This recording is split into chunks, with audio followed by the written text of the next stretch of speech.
Hello world, I'm Chris with Elevations, and today is an amazing day. Not only is it Holly's birthday, happy birthday Holly, but today the Mars rover Perseverance landed on the surface of Mars. Now this is pretty freaking exciting. This little robot is out to do a mission all on its own on a planet far, far away. It's not our first time exploring the planet, but this robot has some really cool capabilities that I want to explore how it got there, the team that did it, and kind of what it's going to be doing while it's there. But this system is really cool. I'm excited to show everybody how this works and talk to the teams about what happened, what they can do to be involved in the future, and potentially some projects of our own that could be somewhat similar.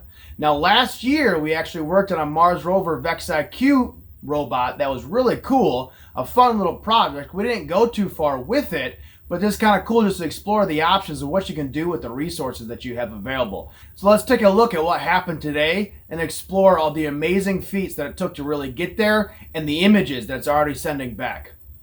All right, so here we have an image of the general approach and how this is actually going to be deploying. So what we see in the top left-hand corner there is as it approaches and enters the atmosphere of Mars, it descends. So obviously when it descends, you build up heat on that front shield. So what you can see on there is that front shield is protecting it as it descends. Once it hits a certain point, it will slow itself down by deploying this parachute. Once the parachute's deployed, it slows down enough where that heat shield is no longer necessary, so it drops that heat shield. Once the heat shield is dropped, then the actual Mars rover is exposed to the atmosphere. Now, the cool part is once the Mars rover is exposed, you gain access to all the sensors that are inside this pod. So as you can see there, you got that little radar image underneath the pod. So it's actually taking readings from the surface of the planet to help in the navigation as it descends. So what it's doing is it's doing a radar, and then it's doing a search on the terrestrial of what's beneath it. Because if it's going to be dropping potentially in a hole, we obviously need to make a change. Or if it's going to be dropping off of a cliff, we need to make a change. So it's kind of doing automatic adjustments as it drops. Now then what you'll see there is what's going to happen is the actual unit that's going to be dropping off the rover will be separating from the capsule. So it drops off the capsule off the top, and then the parachute disconnects as well. Now keep in mind, all of this stuff is happening automatically. This is all autonomous. This is on its own because it is so far away. We do not have direct remote control of this equipment. If anything were to happen, that's why this is that period of time that everyone's holding their breath. If anything was to happen, the system needs to correct on its own. It does not have the capability of having one of the individuals back in the control center kind of taking over and, say, navigating away from that hole if it did identify some kind of a big pit that it's going to drop into. So the next and last piece of this here is what's called the powered descent. So the actual delivery drone is going to come down close to the surface. It's going to allow the rover itself to descend as it hovers, and then once the rover makes contact, it releases the cables that connect the rover to the drone. I think that process is really cool. So let's watch a video of how this system is going to work and see this full drop in action.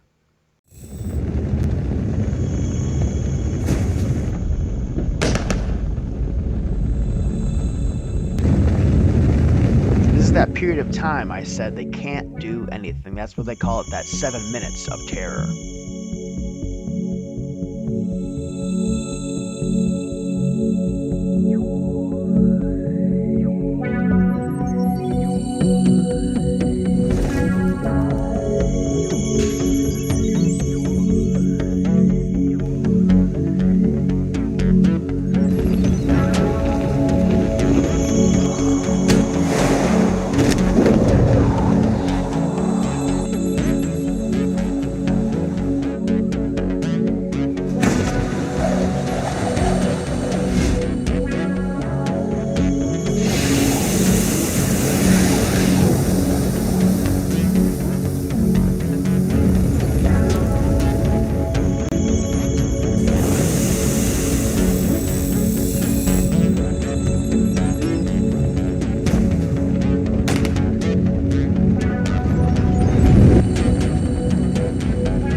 So that animation is pretty cool, and that gives us a good view on the autonomous process of both entering the atmosphere, separating from the capsule, and then deploying that rover.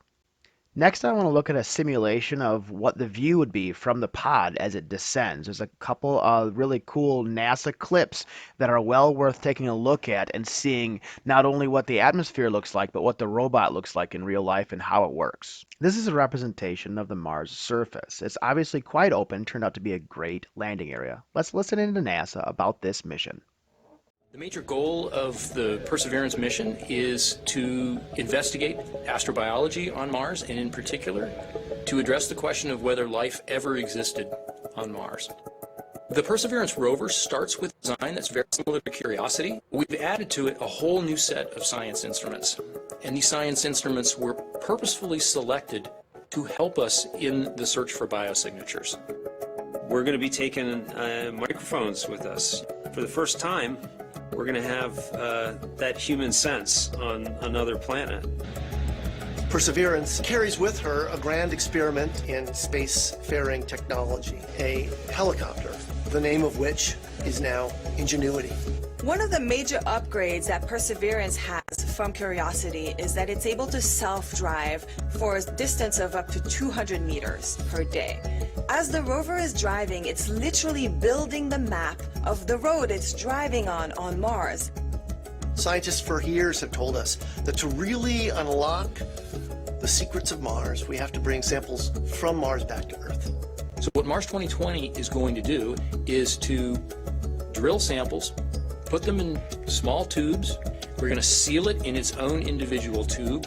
We set them on the surface to provide a target for the second two missions, which hopefully will get in development in the next several years and could potentially get the samples back to Earth by 2031. Perseverance is a very, very profound first step in both our understanding of our place in the universe and a stepping stone towards human exploration on Mars. Now, if that doesn't make you excited, you've really got to check your pulse because you might not be alive. Or I'm going to have to revoke your geek card. Now, one of the last things I want to show here is the moment when Perseverance actually landed on Mars. So this is the team that's in charge of this landing. I want everybody to really pay attention just to the pure joy, the happiness once we were able to confirm it had landed successfully. Skytrain maneuver has started. About 20 meters off the surface. Now, if anybody's ever actually had an important project, you could just imagine the weight in their stomach, the knot in their throat, getting excited, hoping this works, hoping it doesn't fail. UHF is good. Touchdown confirmed. Perseverance safely on the surface of Mars, ready to begin seeking the sands of past life. I don't let this keep running. I just want everybody to really pay attention to these people. This is a massive moment in their life. This is a massive moment for our entire society or our race in general. You can see people that are just overflowing with glee, people that are legitimately crying. This is an amazing moment, and everybody should be impressed by the accomplishment.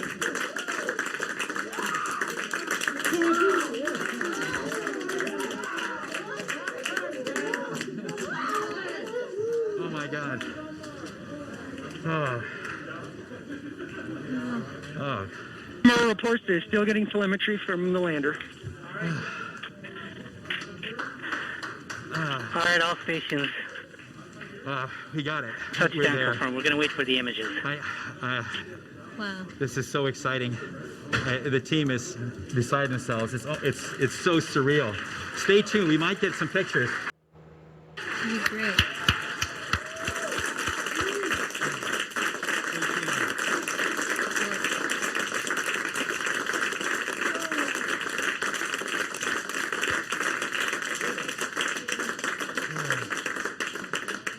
So much has been riding on this. Yeah, we just heard the news that Perseverance is alive on the surface of Mars. It's not good. Flight, we have seen the completion of EDL 3000. Copy activity. That is as expected.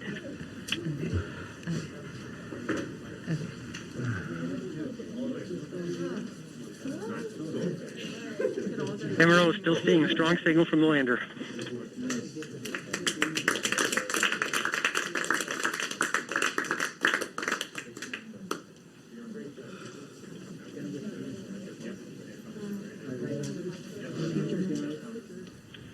We have just heard the news that Perseverance is alive on the surface of Mars. Congratulations to the mission. And looks like we have some more news in. It looks like we're getting the first image. Here, take a look at the first image.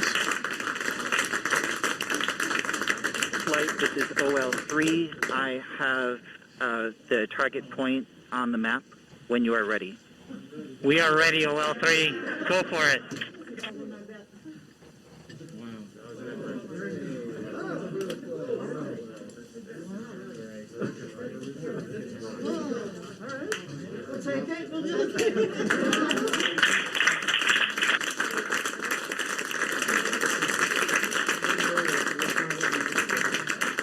Flight, I'll be moving in, showing you the safe zone that we've landed in.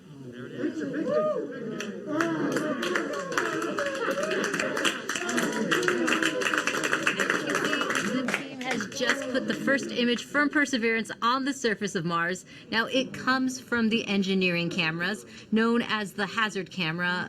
This camera is mainly used to help the rover drive safely around Mars, and we will get higher resolution photos later in the day. Now really pay attention to this picture. This picture is what they are so happy about. Not only did they land, but we've got video coming back of what it sees on the surface of Mars. That's absolutely amazing. Now to recap a little bit of what happened, right? We launched a rover from the Earth and sent it to Mars. It's now on the surface of Mars, exploring the planet and sending us back information, photos, etc., etc. This is really a great feat, but I want you to keep in mind what they achieved and how they achieved it. They achieved it by setting a goal and working towards that goal as a team. This is a really important thing, I think, for everyone to learn, regardless of what you're trying to do. If you're trying to go to Mars, if you're trying to build a robot, if you're trying to simply better yourself, what you need to do is set your goals and work your way back. It's really important not to think things are way too overwhelming.